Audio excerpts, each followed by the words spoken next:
Kalau masalah laporan, perdata, pidana itu nanti biar kuasa hukum aku yang menjelaskan gitu ya. Sekarang aku lagi mau fokus mempercantik diri aja. Lihat dulu, gue kurus banget langsung cantik. Mungkin nih karma nih, dikasih gemuk sama yang di atas.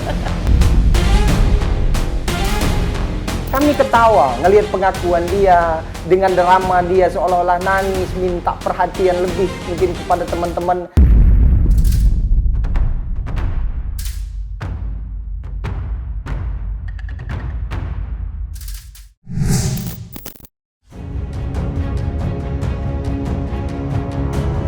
Tekad Lisa Mariana dalam memperjuangkan hak sang putri nampaknya makin terbakar berapi-api.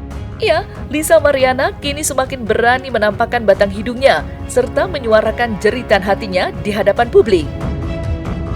Kenyataan itu tentu berbeda dengan sebelum-sebelumnya, yang mana Lisa masih sering menghindar lantaran terbelenggu rasa kurang percaya diri atas bentuk tubuhnya yang tidak lagi seperti dulu. Terbaru, Lisa Mariana bahkan dikabarkan segera mengambil langkah hukum berupa gugatan secara perdata yang disebut-sebut akan didaftarkan di Pengadilan Negeri Jawa Barat. Lantas apa sebenarnya yang mendorong Lisa Mariana hingga akhirnya berani mengesampingkan rasa canggung dan hadir di hadapan publik? Serta benarkah pula pedasnya caci maki warganet sempat membuat Lisa kehilangan percaya diri?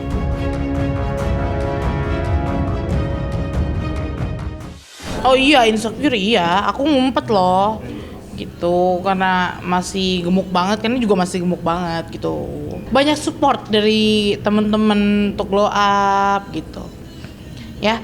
Terus kan aku keluar juga untuk meluruskan fitnahan-fitnahan nih gitu ya yang beredar gitu. Kalau masalah laporan, perdata, pidana itu nanti biar kuasa hukum aku yang menjelaskan gitu ya. Sekarang aku lagi mau fokus mempercantik diri aja ya, udah itu aja. Ya pasti di keperdataan semua, pasti kita akan siapkan semua dari mulai bukti ataupun ahli. Kalau bisa hari Rabu ini, kalau nggak minggu depan, itu sih. Tapi kalau untuk laporan kepolisian sampai saat ini kita belum ada panggilan. Nantilah panjang soalnya, kalau namanya gugatan perdata nggak bisa dijelasin di sini. Bisa 3 hari 3 malam nanti kita jelasin, itu aja. Ya pasti ada lah bukti-bukti, ada semua yang kita siapkan lah, itu teknis itu kan strategi kita, itu nggak perlu kita bicarakan. Nanti ada waktunya kalau kita sudah mendaftarkan tersebut, pasti kita akan undang rekan-rekan media lagi untuk lebih detailnya seperti apa gitu kan. Pastikan juga nanti karena ini jadi konsumsi publik kan pasti akan terbuka semuanya, kapan jadwal sidangnya, kapan ininya semua gitu. Yang jelas ada gugatan perdata itu adalah untuk pembelaan hak-haknya LM dan anaknya. Udah, itu aja. Ya, saya tidak mau berkomentar terlalu jauh karena itu biarlah berjalan proses seperti apa adanya. Ya, hukum kan tetap berjalan. Jadi ya kita tidak terlalu jauh berkomentar mengenai itu. Kalau yakin masalah itu kan teknis, belum berjalan, belum kita daftarkan. Udah mau tebak-tebakan aja, udah kayak dukun. Iya kan? Itulah salahnya kadang, udah langsung yakin. Semua kita berjalan dengan keyakinan apa yang dikatakan oleh klien kami. Ya berjalan dengan itu. Kalau masalah nanti menang ataupun kayak gimana itu kan yang penting kita upaya dulu gitu. Nggak bisa kita tebak semua itu. Kehadiran Lisa Mariana di hadapan publik setelah sebelumnya kerap menghindar tentu berhasil menyita perhatian. Apalagi beberapa waktu kebelakang, Lisa makin rajin mengisi sejumlah acara podcast di media sosial. Salah satunya adalah acara podcast milik selebritis Melanie Ricardo. Namun yang tak kalah mencolok perhatian, di dalam podcast tersebut, Lisa sempat menuturkan pengakuan yang sungguh mengiris hati, di mana ia merasa bahwa bentuk fisiknya yang tak lagi indah ini merupakan balasan dari karma buruk yang ia kerjakan di masa lalu. Dengan suara terbata-bata dan air mata yang tidak ada habisnya mengalir, Lisa menuturkan pengakuan itu. Lantas, seperti apa pengakuan lengkap Lisa Mariana? Lihat dulu, gue kurus banget langsing cantik. Mungkin nih karma nih, dikasih gemuk sama yang di atas. Gak tau loh, lu pas cantik dulu Kemana-mana Lagu lo. banget lu, kemana aja lu. Yang bener lo ada pikiran gitu. Iya, That's good. susah banget ya kurus kakak dulu aku. Nggak makan nasi 1 bulan aja aku bisa terus 10 kilo loh. Ini susah banget ya. Terus lo ngerasa ini karma gue nih kayaknya. Iya, tapi nggak ngurangin rezeki aku. I mean that's good. Berarti lo masih ada suara hati lo sebenarnya. Yang ibaratnya kayak suka nyentil lo kayak, aduh ini kenapa begini nih. Kan ada orang yang udah bener-bener kayak ibaratnya udah tambang, udah nggak mau ngapain juga udah nggak ada suara hatinya gitu. Emang iya. Tapi jangan sering-sering dicuekin karena suara hati itu berasal dari Allah. Kalau di Kristen tuh suara hati itu adalah tuntunan dari Roh Kudus. Yang misalnya kita pengen akal cenah gitu. Kenapa harus gitu ya? Yang bikin kita nggak damai sejahtera di hati gitu. Jadi walaupun dapat uang tapi anjir nggak damai gue. Itu kalau di Kristen namanya suara hati dari Roh Kudus. Itu aku ngerasain itu. Itu jeritan hati dia langsung. Kita nggak pernah ada intervensi untuk dia berbicara seperti apa. Itu keluar dari mulut dia langsung. Jadi tidak pernah kita atur, oh kamu harus begini, nggak ada. Dan kita pun untuk melakukan pembelaan dia ya berdasarkan input dari dia sendiri. Karena kan kejadian ini kan yang tahu tuh hanya LM dan RK dan Tuhan gitu. Jadi kita hanya sebatas cerita doang dan sebatas bukti yang ada, yaitu yang kita harus uji dan kita pahamin gitu. Kalau yang lain-lain ya itu jeritan hatinya dia sendiri. Gak apa-apa dipelihara, berarti Allah masih sayang sama kamu. Masih dikasih suara-suara untuk bisa nge-guide kamu untuk balik lagi. Ini aku lah. takut ntar kalau kayak gini dihujat Isa suci ya si Lisa. Ya emang udah ini sih aku nggak mau bacain gitu. Kadang juga aduh close aja nih ya nih Instagram kayak capek banget deh gitu. Tapi ada temen jangan Lis, lu kan makan dari situ. Harus bikin konten gitu ya. Tapi dengan adanya ini jadi ya ada positifnya juga, aku jadi bisa keluar dengan versiku yang walaupun gemuk begini gitu, banyak yang support juga. Sementara itu, upaya perjuangan Lisa dalam memperjuangkan hak untuk sang putri kini menemui hambatan baru, berbentuk pengakuan mengejutkan dari Revelino. Seperti diketahui, melalui kuasa hukumnya, Revelino telah mengutarakan pengakuan bahwa dirinya lah ayah biologi sesungguhnya dari putri Lisa. Sebuah pengakuan yang ia pegang teguh hingga mendorong Revelino untuk siap menjalani pembuktian apapun. Menanggapi itu semua, Lisa memilih tidak banyak berbicara. Pasalnya, tujuan Lisa hanyalah satu, yakni memperjuangkan pengakuan kepada Ridwan Kamil. Sementara, komentar pihak lain hanya dianggap bak angin lalu oleh Lisa, termasuk pula dengan pengakuan Revelino. Lantas, seperti apakah reaksi langsung Lisa ketika dimintai tanggapan terhadap pengakuan Revelino? Ya nyari panggung sih. Iya makanya lagi viral nongol gitu. 100% yakin lah. Ya, itu udah nanti itu dijelasinnya ya. Panjang soalnya jangan di sini. Bahwa menganggap pengakuan klien kami itu adalah hanya apa ya bahasa dia ya, semacam pansos lah, kata dia itu bohong lah, menyampaikan posisi klien kami beginilah. Saya rasa dia menangis itu bukan karena menangis minta perhatian lebih ataupun kasihan, menangis karena dia khawatir nasibnya sebentar lagi. Saya meyakini penuh laporan ini nanti akan naik sidik dan dia akan diproses secara hukum. Lihat aja, karena dia sampai detik ini belum mengambil langkah hukum. Dan saya yakin dia akan bisa mengambil langkah hukum secara pidana. Apa yang dia maksud mau mengambil langkah hukum secara pidana? Nggak bisa. Jadi ya artinya inilah kadang-kadang ngelihat statement dari LM pihak sana itu kadang-kadang memancing reaksi kami yang nggak harus kami sampaikan. Kami sampaikan, cuman saya sebagai manusia ada rasa empatinya, ada rasa kasihan karena dia seorang perempuan.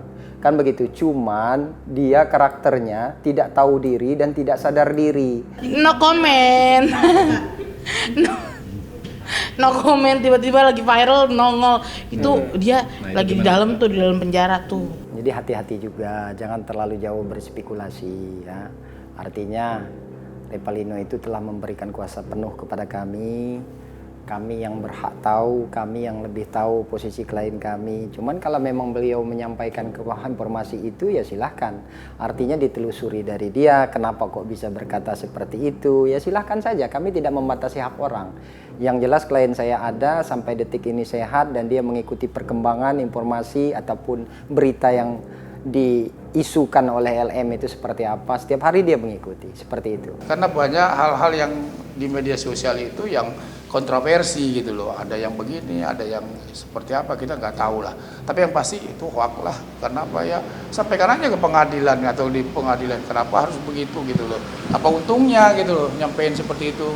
Kan buat gaduh juga itu gitu loh, nggak ada itu.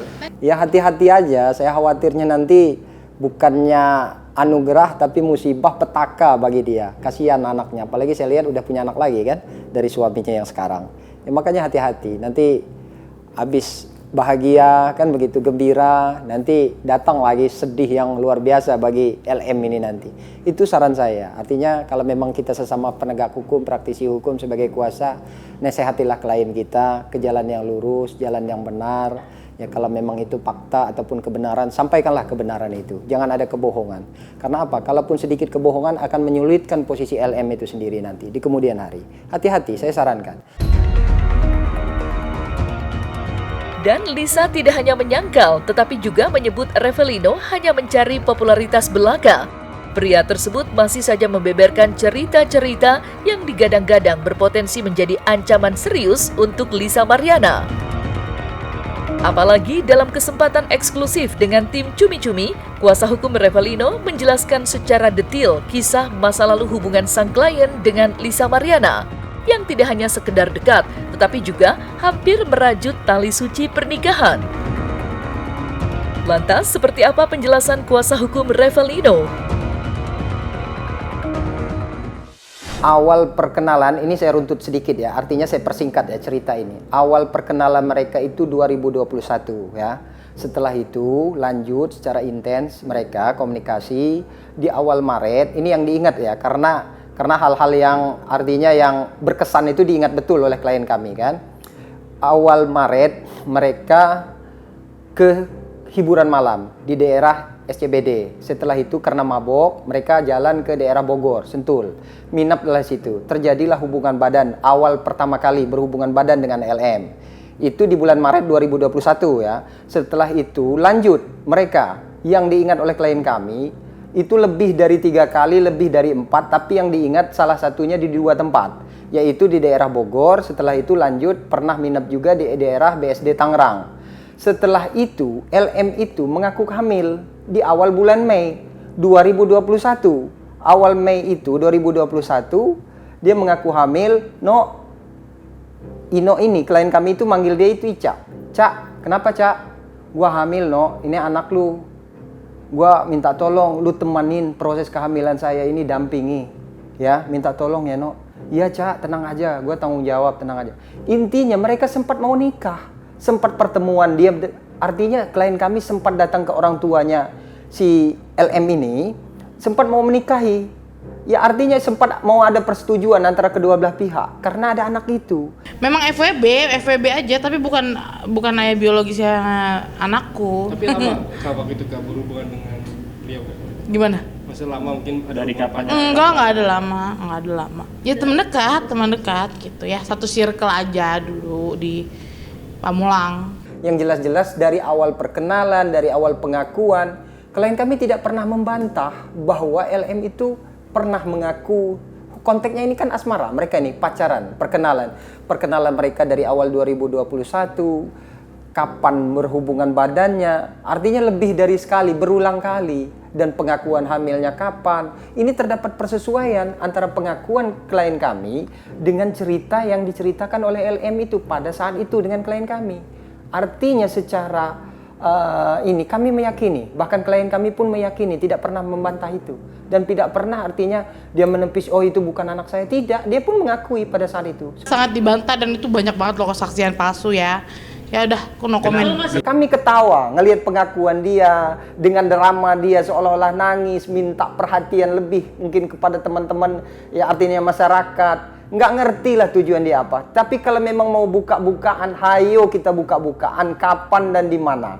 Karena termasuk hal yang paling sensitif pun klien kami tahu Cuman kan saya khawatir kan, takut nanti ada pelanggaran lagi nanti kan. Kalau saya sampaikan sampai terlalu vulgar tentang orang ini seperti apa. Kalau mengakui kan bisa-bisa aja, seperti Lisa mengakui kalau itu anaknya RK. Ada juga orang lain yang mengakui kalau itu anaknya dia gitu. Kalau perkara tanda-tanda yang otentik yang dimiliki oleh Lisa, saya rasa semua orang juga bisa melihat karena postingan Lisa ini kan memang banyak yang terbuka gitu loh. Dan kalau misalnya persoalan chatting, ya bisa-bisa aja lah orang deket-deket gitu kan.